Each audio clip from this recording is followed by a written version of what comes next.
నమస్కారం, నేటి సిటీ న్యూస్కి స్వాగతం. నా పేరు అజీం. ముందుగా హెడ్లైన్స్.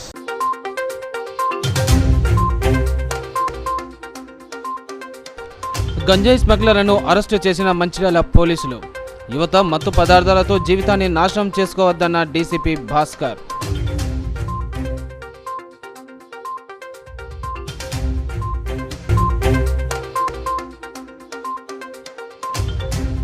శ్రీరాంపూర్కు చేరుకున్న సిపిఎం సింగరేణి పరిరక్షణ బస్సు యాత్ర. బొగ్గు బ్లాకులను సింగరేణి సంస్థను కేటాయించాలని నేతల డిమాండ్.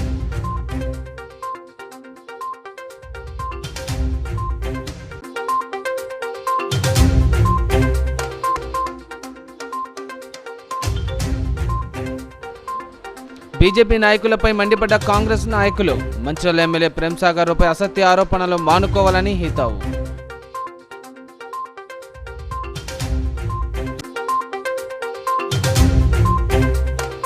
గంజాయిపై పోలీసులు ఉక్కుపాదం మోపుతున్నా ఏదో ఒక చోట పట్టుబడుతుంది. మంచిర్యాల రైల్వే స్టేషన్లో 4 గంజాయి స్మగ్లర్లను పోలీసులు అరెస్టు చేశారు. మంచిర్యాల రైల్వే స్టేషన్లో 4 గంజాయి స్మగ్లర్లను పోలీసులు అరెస్టు చేశారు. మంచిర్యాల ఏసీపీ కార్యాలయంలో నిర్వహించిన మీడియా సమావేశంలో డీసీపీ భాస్కర్ వివరాలను వెల్లడించారు. మంచిర్యాల రైల్వే స్టేషన్లో పోలీసులు అనుమానాస్పదంగా కనిపించిన 4 వ్యక్తులను విచారించగా 1100 గ్రాముల గంజాయి లభించిందని డీసీపీ తెలిపారు. మహారాష్ట్రలోని బల్లార్షా, నాగ్పూర్, చంద్రాపూర్ ప్రాంతాల నుండి గంజాయి దిగుమతి చేస్తున్నారని చెప్పారు.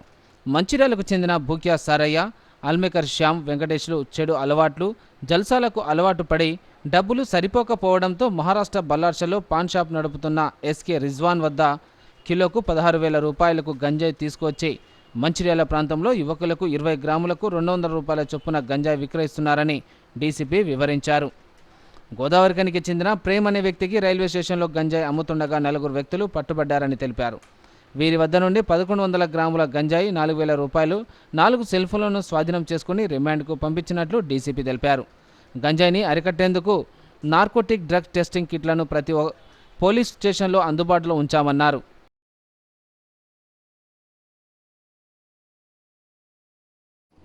ఈరోజు ఉదయం 9:30కు మంచిర్యాల రైల్వే స్టేషన్ సమీపంలో ఒక 4 వ్యక్తులు అనుమానాస్పదంగా ఉన్నారనే సమాచారం మేరకు ACP Mancherial Prakash and inspector Mancherial Bansilal and SI Sanath Reddy and వారి టీము మంచిర్యాల రైల్వే స్టేషన్ సమీపంలో చెకింగ్ చేస్తుండగా ఒక 4 వ్యక్తులు అనుమానాస్పదంగా దొరికినారు. దాంట్లో 3 వ్యక్తులు, ఒకతను భూక్యా సారయ్య అలియాస్ సాయి, రెండో అతను అల్మేకర్ శ్యాము అలియాస్ మేస్త్రి, హమాలివాడకు చెందిన వెంకటేష్ ఉన్నారు. వీరితో పాటు షేక్ రిజ్వాన్ బలార్షాకు చెందిన వ్యక్తి ఉన్నారు. వీరి దగ్గర 1100 గ్రాముల గంజాయి 2 ప్యాకెట్లను పట్టుకోవడం జరిగింది. ఇందులో మెయిన్ ఏంటంటే ఈ భూక్యా సారయ్య, శ్యామ్, వెంకటేష్ వీళ్ళతో పాటు గోదావరిఖనిలో ఉంటాడు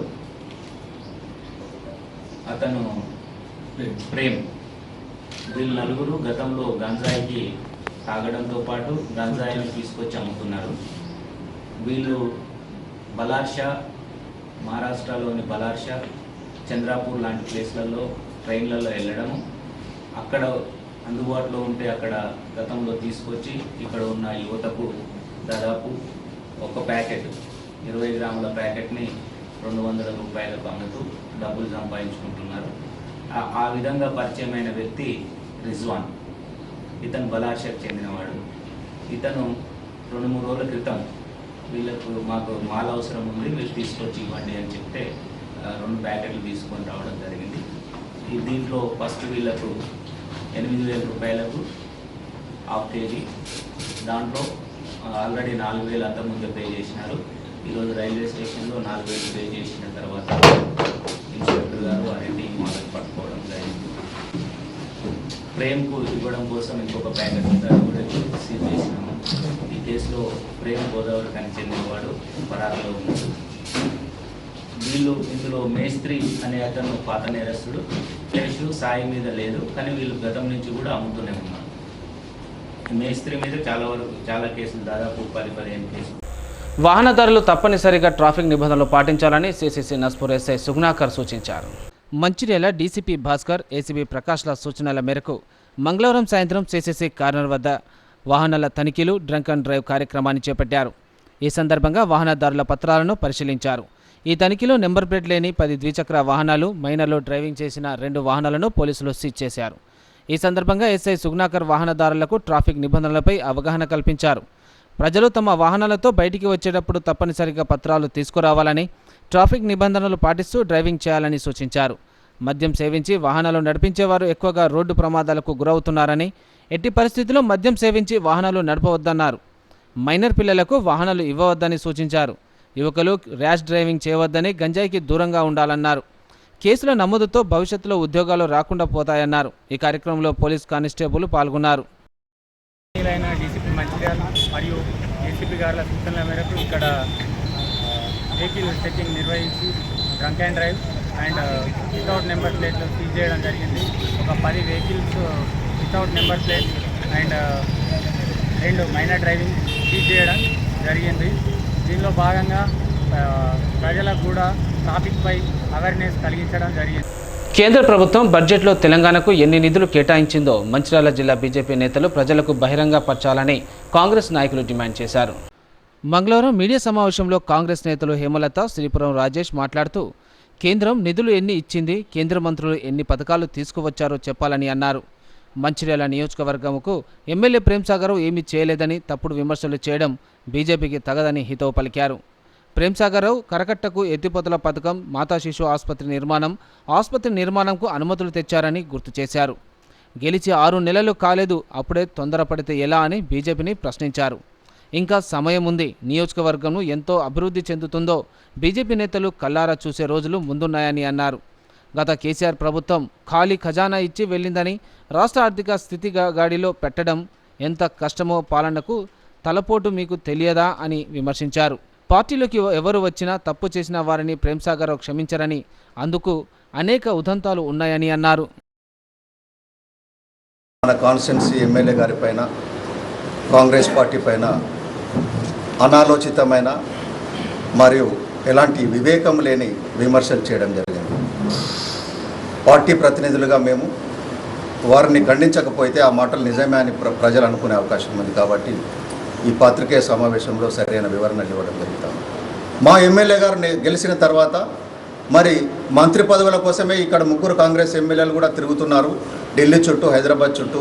ఇక్కడ ఏం పట్టించుకోవట్లేరు, ₹1 నిధులు తేవట్లేదని విమర్శించారు. బ్రదర్, మీది నేషనల్ పార్టీ, మాది నేషనల్ పార్టీ. మినిస్టర్స్ ఇవ్వాలంటే మీ అధిష్టానం ఇస్తుంది, ఇక్కడ మా పార్టీ యొక్క అధిష్టానం ఇస్తుంది. ఎవరి చేతిలో పని లేదు అది. మరి 8 మంది ఎమ్మెల్యేలు గెలిస్తే మరి సీనియర్ మోస్ట్ సీఎం ముఖ్యమంత్రి క్యాండిడేట్ అన్నారు ఈటల రాజేందర్ రెడ్డిని, అలాగే ధర్మపురి అరవింద్ని అన్నారు. మరి వాళ్ళకి ఎందుకు రాలేదు మినిస్టర్స్? అధిష్టానం ఇద్దరికే ఎందుకు ఇచ్చింది? ప్రజలు సంతోషంగా ఉన్నప్పుడే నాకు సంబరం అని ఆయన భావించి ఎన్నికైన వెంటనే మరి ఎలాంటి నిధులు తేవాలని చెప్పేసి భావించి మొత్తం తెలంగాణ వ్యాప్తంగా ఎన్ని కాన్స్టిట్యున్సీలలో నిధులు పోయినాయో అంతకంటే ఎక్కువ నిధులు మన నియోజకవర్గానికి తెచ్చారు. ఏం నిధులు తెచ్చారు మాకు చూపండి అంటే స్కూల్లో హెడ్ మాస్టర్ అడిగితే పిల్లగాళ్ళు ప్రశ్నపత్రానికి సమాధానం చూపినట్టు కాదు. నీకు కళ్ళున్న కబోదులు మీరు చూడండి. నియోజకవర్గానికి ఎన్ని నిధులు వచ్చాయో అసెంబ్లీకి వెళ్ళి, ఫినాన్స్ విభాగానికి వెళ్ళి రైట్ ఇన్ఫర్మేషన్ యాక్ట్ కింద పెట్టి తెచ్చుకోండి.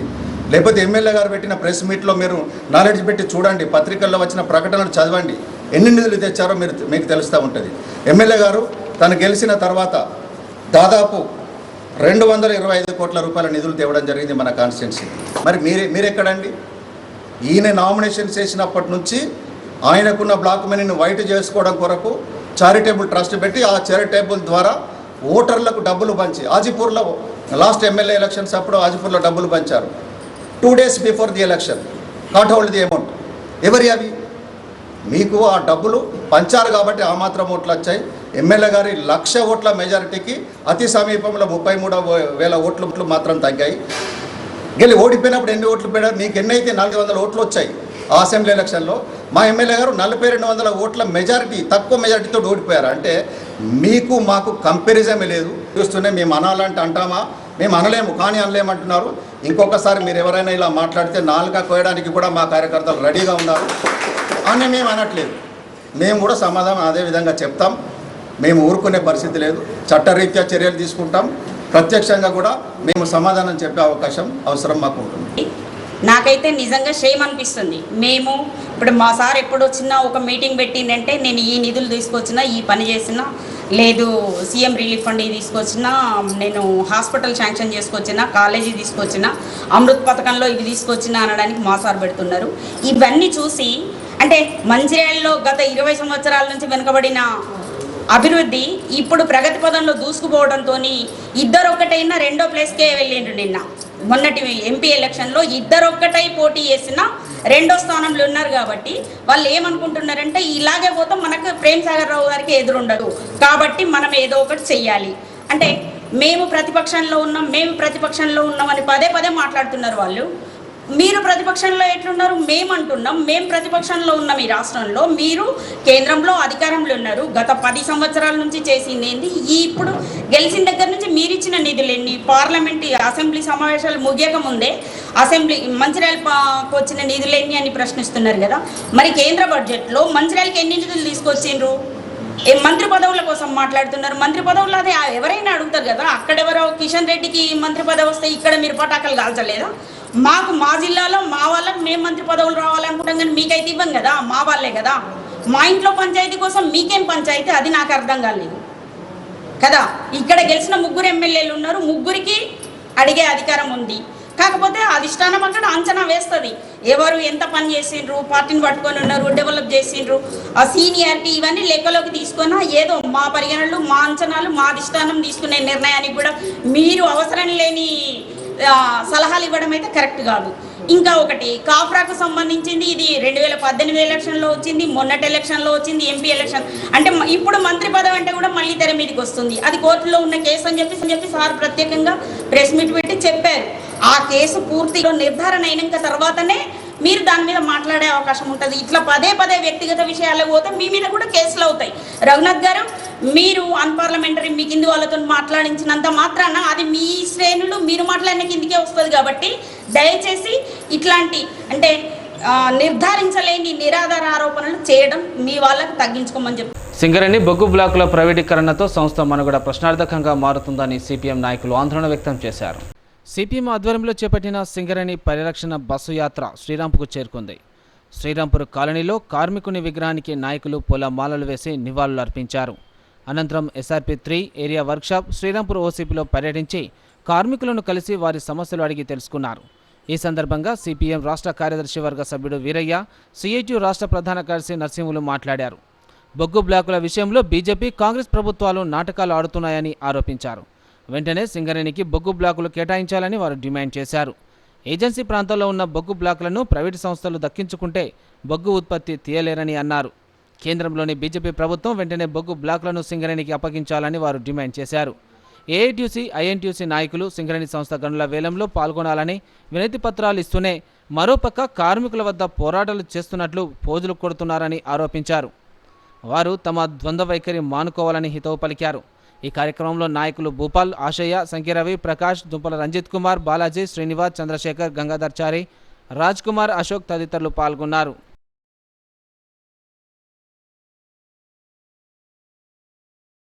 ఈ తెలంగాణ రాష్ట్రానికి గనుల శాఖని కేటాయించి మరి కిషన్ రెడ్డి గారు గనుల శాఖ మంత్రి అయిన తర్వాత ఇక్కడే గనుల ప్రైవేటీకరణ ప్రారంభించబడినటువంటిది తెలంగాణకి సింగరేణికి ఒక ద్రోహం చేసినట్టుగా సింగరేణి ప్రాంత ప్రజలందరూ కూడా ఆలోచన చేయాలి, కార్మికులు కూడా ఆలోచన చేయాలి.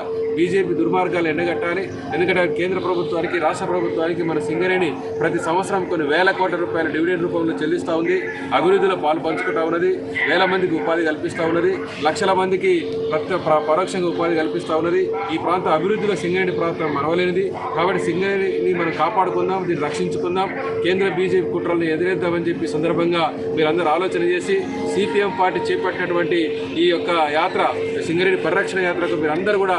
స్వతంత్ర భారత చరిత్రలో ఇప్పటివరకు ఏ రాష్ట్రంలో లేని విధంగా తెలంగాణ ప్రభుత్వం రైతులకు రుణమాఫీ చేసి రికార్డు నెలకొల్పిందని ముఖ్యమంత్రి రేవంత్ రెడ్డి అన్నారు. 2వ విడత రైతు రుణమాఫీ కార్యక్రమాన్ని ఆయన ప్రారంభించారు. రైతుల పట్ల కాంగ్రెస్ చిత్తశుద్ధికి ఇదే నిదర్శనమని అన్నారు. తొలి విడతలో ₹1,00,000 రుణమాఫీ, 2వ విడతలో 1,50,000 రుణమాఫీ 12 రోజుల వ్యవధిలోనే 1,00,000 మంది రైతుల ఖాతాలోకి 12,224 కోట్లు జమ చేశామని ముఖ్యమంత్రి ప్రకటించారు. శాసనసభ ప్రాంగణంలో మంగళవారం 2వ విడత రుణమాఫీకి సంబంధించిన చెక్కులను రైతుల చేతికి ముఖ్యమంత్రి అందజేశారు. మధ్యాహ్నం 12 గంటల నుంచి రాష్ట్ర వ్యాప్తంగా రైతుల ఖాతాలోకి రుణమాఫీ నిధులు జమ అయ్యే ప్రక్రియ ప్రారంభమైంది. మాట ఇచ్చిన విధంగా ఆగస్టులోనే 3వ విడత చేపట్టి మొత్తం 31,000 కోట్ల రుణమాఫీ ప్రక్రియ పూర్తి చేశామని ముఖ్యమంత్రి తెలిపారు. దేశ చరిత్రలో ఏ రాష్ట్రం కూడా ఇంత స్వల్ప వ్యవధిలో ఇంత పెద్ద మొత్తంలో రైతులకు రుణమాఫీ చేయలేదని, ఆ ఘనత తెలంగాణ ప్రభుత్వానికే దక్కడం గర్వంగా ఉందని సీఎం అన్నారు. కాంగ్రెస్ ప్రజాప్రభుత్వం రుణమాఫీ ప్రక్రియను రాజకీయ ప్రయోజనాల దృష్టిలో చూడబోదని, అన్నదాతలు బాగుండాలన్నదే తమ విధానమని ముఖ్యమంత్రి చెప్పారు.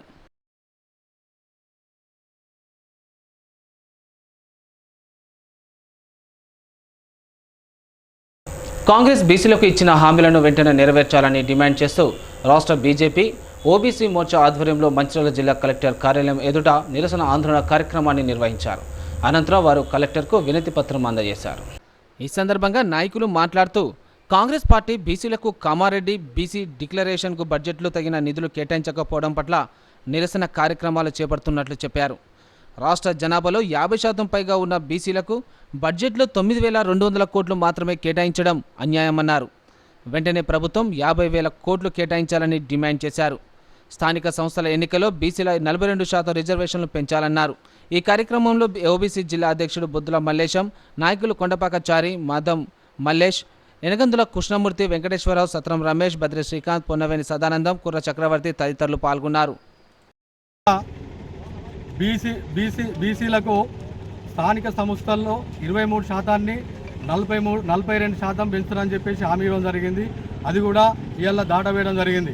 ముఖ్యంగా ఈ రాష్ట్ర బడ్జెట్ చూసుకుంటే 2,96,00,000 రూపాయలు రాష్ట్ర బడ్జెట్ ప్రవేశపెడితే బీసీలు 60% ఉన్న బీసీలకు కేవలం 9,200 కోట్లు మాత్రము ప్రకటించడం జరిగింది. ఇది మహాఘోరము. బీసీలకు అన్యాయం చేసింది కాబట్టి ఈ విషయాన్ని ప్రజలందరికీ మేము తెలియజేస్తా ఉన్నాం. ముఖ్యంగా గొల్ల కురుమలకు ముఖ్యంగా గొల్ల కురుమలకు రెండో దఫాలో గొర్రెల పంపిణీ చేస్తా అన్నాడు. ఎటువంటి నామినీ లేకుండా 2 లక్షల రూపాయలు ఇస్తా అన్నాడు. దాని ఊసు లేదు. ముఖ్యంగా మత్స్యకారులకు మొదట విడతలనే వాళ్ళకి చేపలు పంపిణీ చేస్తా అన్నాడు. 1,00,000 రూపాయలు ఇస్తా అన్నాడు. అది లేదు. బీసీ సంప్లాంట్ ఏర్పాటు చేస్తా అన్నాడు. అది లేదు. బీసీలకు ఫీజు రియంబర్స్మెంట్ చేస్తా అన్నాడు. అది లేదు. దీని మీద ఖచ్చితంగా మేము పోరాటం చేస్తున్నాం. ఈ రాష్ట్ర ప్రభుత్వం గద్దె దిగే వరకు కూడా మేము పోరాటం చేసి బీసీల తరఫున నిలబడి భారతీయ జనతా పార్టీ తరఫున కొట్లాడదామని చెప్పి ఆపరేషన్ ఆకాష్తో బీఆర్ఎస్ ఎమ్మెల్యేలను తమ పార్టీలో చేర్చుకుంటున్న కాంగ్రెస్కు బిగ్ షాక్ తగిలింది. ఇటీవల కాంగ్రెస్లో చేరిన గద్వాల్ ఎమ్మెల్యే బండ్ల కృష్ణమోహన్ రెడ్డి తిరిగి సొంత గూటికి చేరుకున్నారు. దీంతో బీఆర్ఎస్లో జోష్ నెలకొంది. గద్వాల్ ఎమ్మెల్యే కృష్ణమోహన్ రెడ్డి తిరిగి బారాసలో చేరారు. పార్టీ కార్యనిర్వాహక అధ్యక్షుడు కేటీఆర్ ఆయన్ను పార్టీలోకి ఆహ్వానించారు. అసెంబ్లీ ఎన్నికల్లో బండ్ల కృష్ణమోహన్ రెడ్డి గద్వాల స్థానం నుంచి బీఆర్ఎస్ నుండి ఎమ్మెల్యేగా గెలుపొందారు. ఇటీవల ఆయన బారాస నుంచి కాంగ్రెస్లో చేరారు. తాజా ఘటనతో బారాస శ్రేణుల్లో ఉత్సాహం కనిపిస్తోంది. రామకృష్ణపూర్ సీనియర్ పాత్రికేయుడు పూర్ణానంద్ కుమార్ సింగ్ అనారోగ్యంతో మృతి చెందాడు. ఆయన అకాల మరణం జర్నలిజానికి తీరని లోటని పట్టణ పాత్రికేయులు పేర్కొన్నారు. కరీంనగర్ చెన్మెడ ఆనందరావు హాస్పిటల్లో చికిత్స పొందుతూ ఉదయం 6:30 మృతి చెందిన కుమార్ సింగ్ మృతదేహాన్ని మంచిర్యాలలోని స్వగృహానికి చేర్చారు. కుటుంబ సభ్యులు, రామకృష్ణపూర్ పట్టణానికి చెందిన పలువురు నాయకులు కుమార్ సింగ్ మృతదేహానికి నివాళులు అర్పించి ఆయన కుటుంబానికి ప్రగాఢ సానుభూతి తెలిపారు. కరోనా సమయంలో ఎన్నో కుటుంబాలకు ఆర్థిక సాయం అందించిన కుమార్ లేకపోవడం జీర్ణించుకోలేకపోతున్నామని ఆవేదన వ్యక్తం చెందారు. పట్టణం నుండి హైదరాబాద్కు ఆర్టీసీ బస్సును పునరుద్ధరించిన ఘనత కుమార్ సింగ్కే అని అన్నారు. సీనియర్ రామకృష్ణపూర్ సీనియర్ పాత్రికేయుడు కుమార్ సింగ్ అకాల మరణం పాత్రికేయ లోకానికి సమాజానికి చాలా తీరని లోటు. అతను లేని లోటుని మనం అందరం ఎంత చెప్పినా కూర్చోలేము. ముఖ్యంగా వాళ్ళ కుటుంబానికి, వాళ్ళ పిల్లలకి భగవంతుడు ఆత్మస్థైర్యాన్ని ఇవ్వాలని, వాళ్ళ కుటుంబానికి పాత్రికేయ బృందంతో పాటు రామకృష్ణపూర్ పట్టణంలో ఎన్నో సేవా కార్యక్రమాలు చేస్తూ మనం కరోనాలో కూడా తను ఆరోగ్యం క్షీణించి ఇబ్బంది పడడం జరిగింది. సో ఆ సమయంలో కూడా ఎంతోమందికి అతను కూడా కరోనా పేషెంట్లకు ఆర్థిక సాయం అందించడం జరిగింది. అదేవిధంగా మన రామకృష్ణాపూర్లో కరోనా సమయంలో ఆర్టీసీ బస్సు పునరుద్ధరణ కార్యక్రమానికి అతను చాలా సేవలు చేసి మళ్ళీ ఆర్టీసీ బస్సు రామకృష్ణాపూర్ పట్టణానికి హైదరాబాద్ వెళ్ళడానికి తన వంతు పాత్రను పోషించి మళ్ళీ ఆర్టీసీ బస్సు ఇటు విద్యార్థులకి సింగరేణి కార్మికులకి ఇవాళ ఆర్టీసీ బస్సు హైదరాబాద్కి వెళ్తుంది లగ్జరీ బస్ అంటే అది కుమార్ సింగ్ యొక్క పాత్ర అందులో చాలా అమోఘమైనది. ఈ సందర్భంగా గుర్తు చేసుకుంటూ ఆయన కుటుంబానికి ప్రగాఢ సానుభూతిని తెలియజేస్తూ సో మా వైపు నుంచి కూడా వాళ్ళ కుటుంబానికి ఆర్థికంగా తోడ్పాటు అందిస్తామని సందర్భంగా చెప్పడం జరిగింది. సీనియర్ పాత్రికేయులు కుమార్ సింగ్ అకాల మరణం ఇబ్బందికి గురి చేయడానికి జరిగింది. వారి పవిత్ర ఆత్మ చేకూరాలని చెప్పి వారి కుటుంబానికి ప్రగాఢ సానుభూతిని తెలియజేస్తా ఉన్నాం. మరి ఇంతకుముందు మన అజీజ్ సార్ గారు చెప్పినట్టు చాలామందికి ఆయన కూడా ఎన్నో రకాల ఆర్థిక సహాయం చేయడం అనేది జరిగింది.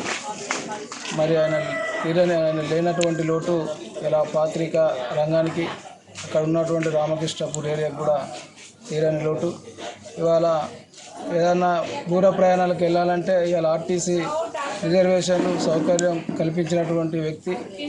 మరి ఇంతకుముందు చెప్పినట్టు హైదరాబాద్ కూడా ప్రత్యేకంగా బస్సును మన స్టాప్ ఉండే విధంగా రావడానికి ప్రయత్నం చేసినటువంటి వ్యక్తి అలా మన నుండి దూరం కావడం బాధాకరం.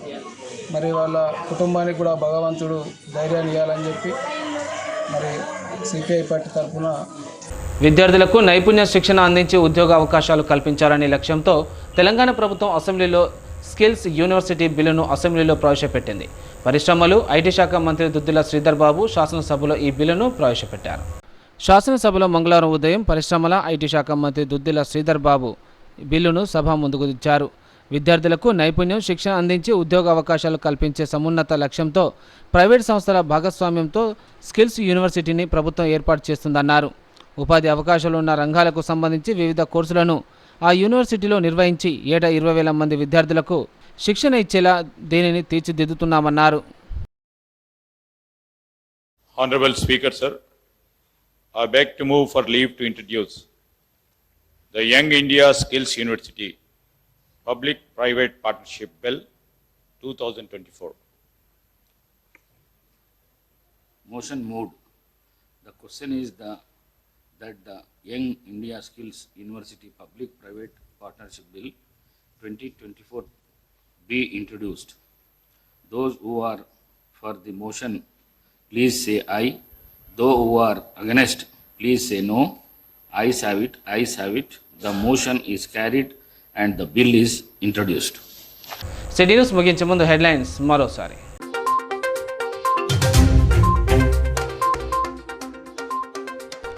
గంజాయి స్మగ్లర్లను అరెస్టు చేసిన మంచిర్యాల పోలీసులు. యువత మత్తు పదార్థాలతో జీవితాన్ని నాశనం చేసుకోవద్దన్న డీసీపీ భాస్కర్.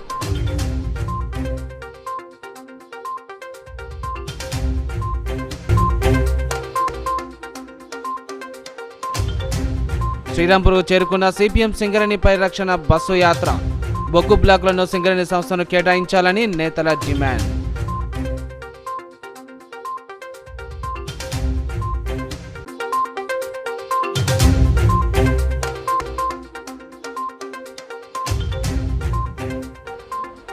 బీజేపీ నాయకులపై మండిపడ్డ కాంగ్రెస్ నాయకులు. మంచిర్యాల ఎమ్మెల్యే ప్రేమ్సాగర్పై అసత్య ఆరోపణలు మానుకోవాలని హితవు.